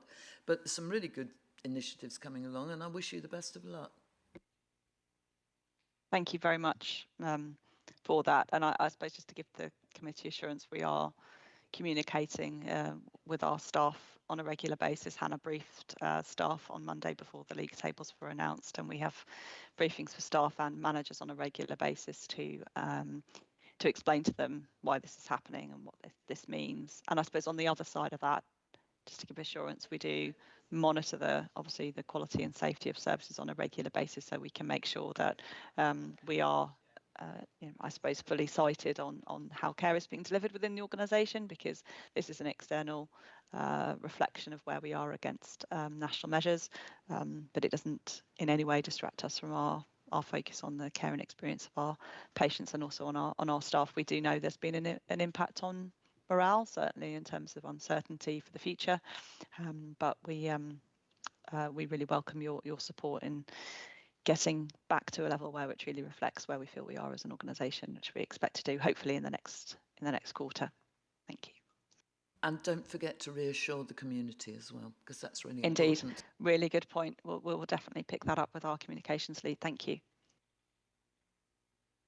Thank you. And I can actually add to that it was certainly noticed that there was an immediate reaction and communication done by NWAFT yesterday when the thing was announced. So yeah, I can vouch for the fact that was taken very seriously straight away.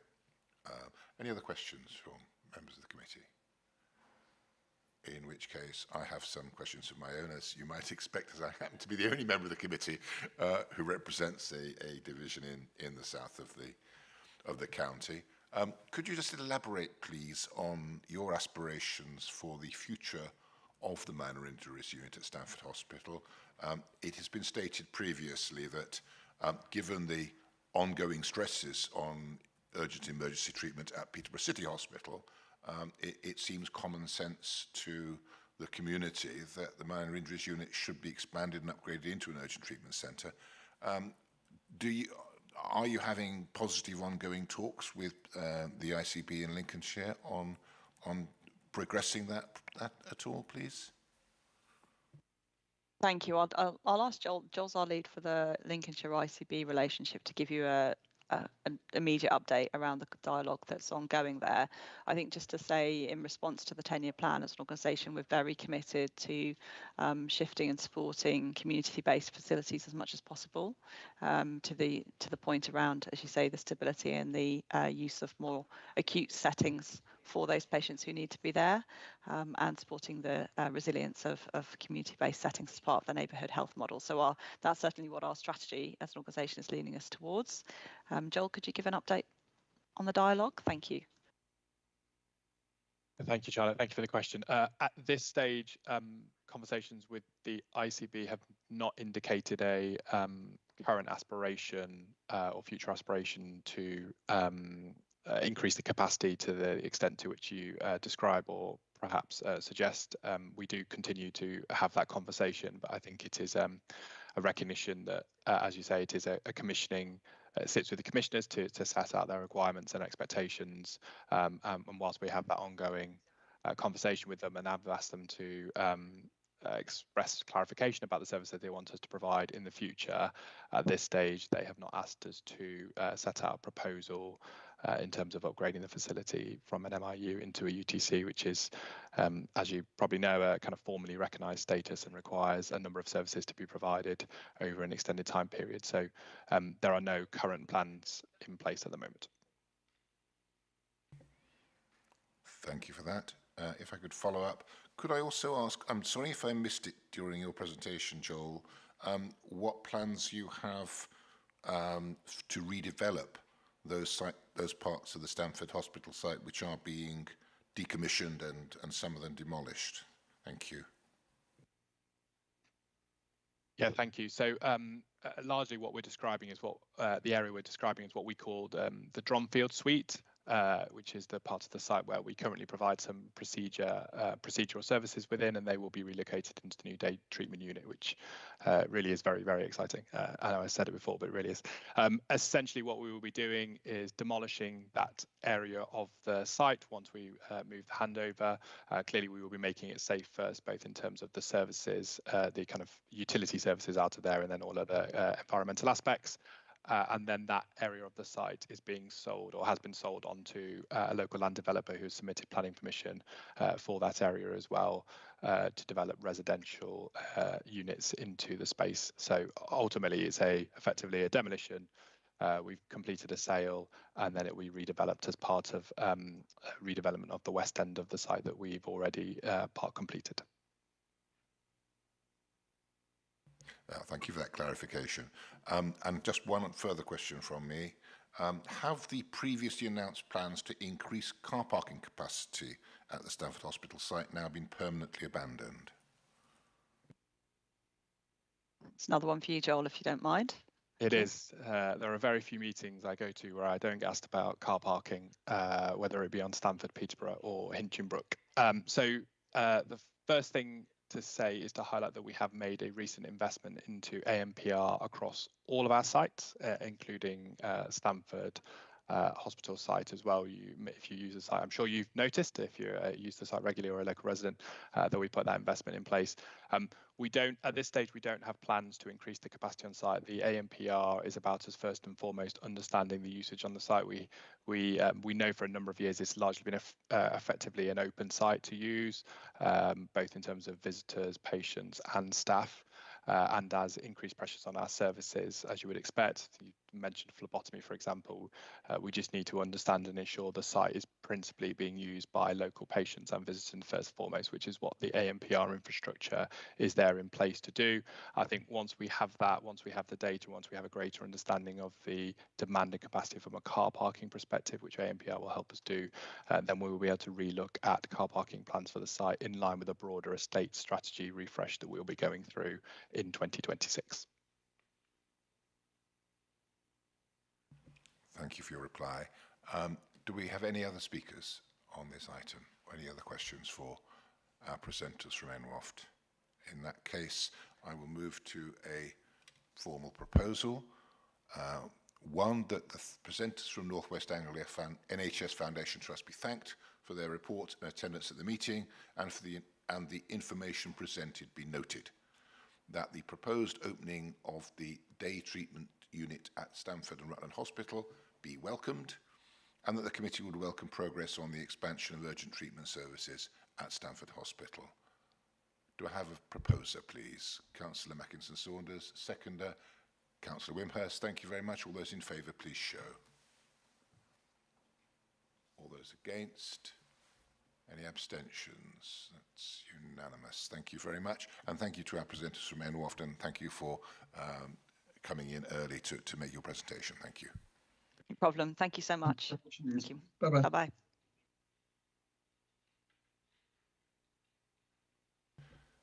Thank you. So that concludes item 7. So we have one final item on the agenda for today, which is the work programme.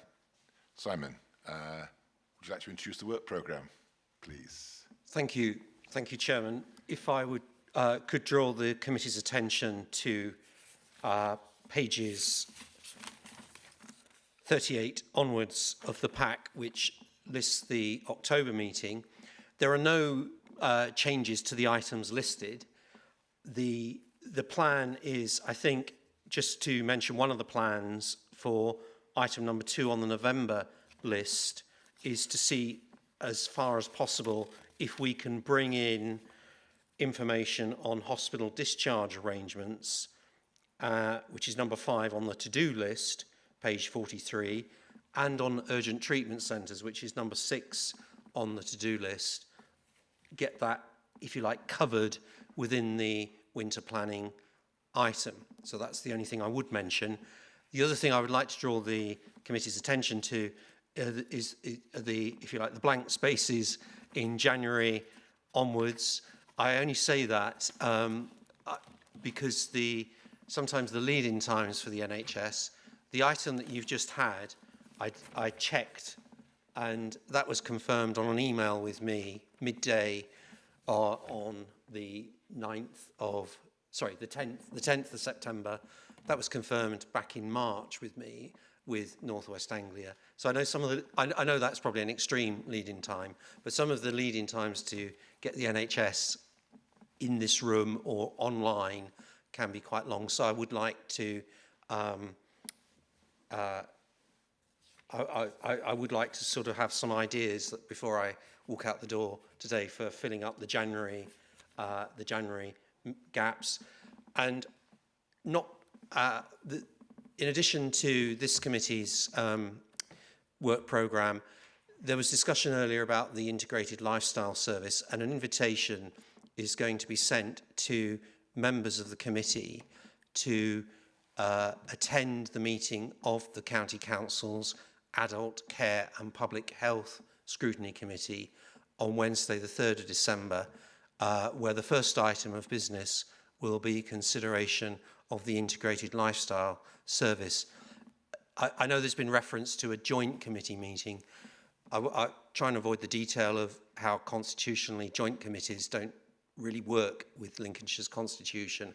So it's best that it's operated by the, if you like, the home committee, which is the Adult Care and Public Health Scrutiny Committee, with members of this committee invited in to join that the committee for that item. So an invitation will be issued to members of this committee today or tomorrow. Thank you, Chairman. Thank you, Simon. Councillor Lee, you're wanting to speak. Chair. Simon, I think it's telepathic.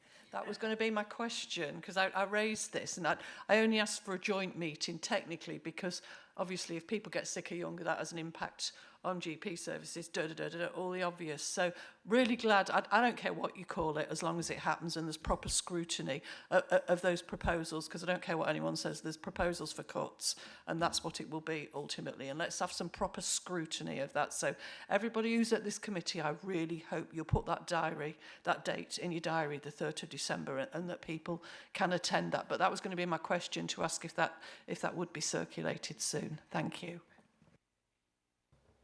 Could I just ask, will that be online, Simon? Yes, it can be. I think maybe Jess is the one to answer about attendance of committee members online in that situation. Yes, so we can facilitate online attendees for that. Yeah, no problem. Thank you. Chair, through you, if people attend online, they can't vote though, can they? They can only observe. That's my understanding at present. I would have to seek advice on that. I'm not going to... I don't think members of the Health Scrutiny Committee would be able to vote at the adult community. That would be for them to vote. Thank you. Can I clarify then? So they can attend, but they can't vote? Well, there's good scrutiny for you, eh? Thanks. Okay, we'll clarify that with Democratic Services. Obviously, we've got some time to do that. So, will he be able to speak? Yeah, I would take that as read if we're going to be attending. Yeah, okay. But we'll get clarification of that and make sure everyone knows exactly what the constitutional position is before the meeting takes place. So in that case, can I make a proposal? If we've got gaps in January, can we put something in there potentially so that this committee can have their say and have a vote on it? Obviously subject to there being anything to scrutinise at that point, of course. Yeah, but you get where I'm coming from. If they can't get a vote there, then they need a vote here instead, don't they?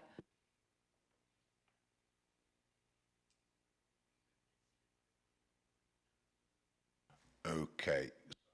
Simon, do you want to come back? Sorry. Well, I've noted what's been said. I was just thinking about some of the other items from the to-do list, so that if it's possible for the committee to give me some guidance. Thank you, Chairman. Okay, thank you. So, obviously, you mentioned, Simon, the question of the winter plans being covered off with consideration of a couple of other items. I think I get the feeling the committee is happy for us to do that, because that would feel appropriate as long as we can make sure that those two other things are covered off thoroughly within the paperwork that's provided to us, if everyone is happy with that. And then moving to the question of January, if I may, before you come in, Councillor Mackinson-Saunders, looking through our appendix, which is, there we go, it would seem logical to try and put into January the things that were requested for the longest time ago. So we have community pharmacy from the 4th of December 24. We have the Stamford engagement exercise, which of course we can't put into January, so we know when ICB are going to publish anything. So if we could, I think we should be chasing up as to why 6 months after that engagement took place, we've still not had any report on outcomes of it. We have stroke services that is also from February this year. And then we have the emergency planning. from January this year, which I don't know if people would be keen to try and put into January next year. It's a subject close to my heart, so I'm slightly prejudiced on this one, so I'll take the view of the committee on what might go into January. But Councillor Buckingham-Saunders, you were desperate to come in. Well, actually, when I turned the page over, parking charges at United Lincolnshire hospitals, there's been so much to do about that, and I wondered if we could bring that forward, because I think Councillor Lee spoke quite passionately about that. But I really wanted to register my horror at the Humber Acute Services Review, as it's gone to independent reconfiguration with no date on it, and that affects quite a lot of people who actually live in Lincolnshire, and it's not good enough. It's taking so long, and I just think we should register our concern about this. Do you want an item put in before January on that, then? Is that what you're suggesting? Well, if we could have an update, yes, please. I think it's really important because, you know, from both sides of the north of Lincolnshire, it's really important for our residents to know what's going on, really. I'll certainly, as chair of the committee, ask for an update on your behalf, on behalf of the committee, sorry. Yeah. Which, of course, begs the question, doesn't it, that we've just had NWAFT, who have 20% of their patients come from South Lincolnshire, but we don't have a regular item from from the trust to the north. Which fared badly in the league tables as well. We should be doing. Simon, thoughts? Well, I can certainly pursue that. Some of the way the work programme operates is tradition and handed down. So there's an annual update from North West Anglia, which has kind of been the case for a number of years. The Northern Lincolnshire and Goole Trust is, I think, the previously, maybe going back several years, they might have resisted on the basis that there are local scrutiny committees in North Lincolnshire and North East Lincolnshire, as well as the East Riding, which covers Goole. But similarly, I suppose North West Anglia could argue that there's a Peterborough City Council health scrutiny function as well as a Cambridgeshire. So I can certainly ask the question, if that's the committee's will for an item, I can certainly ask that. Thank you.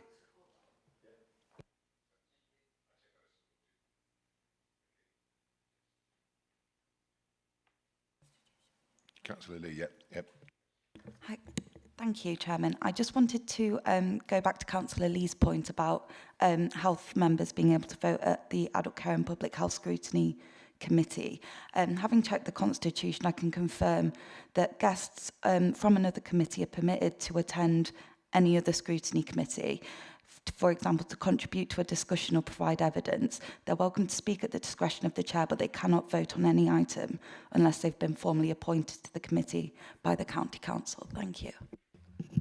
Thanks, I appreciate that. And if there is a chance for us to just have a quick item on it in January so they do get a chance to vote, I think that would be more democratic, because it seems to me you go to scrutiny to scrutinise, but then if you're not allowed to vote on it, really, what's the point? It's not proper scrutiny, is it? And that was the whole point of my argument at OSMB in September and executive on the 2nd of September. This has not had proper scrutiny, and that's what we need.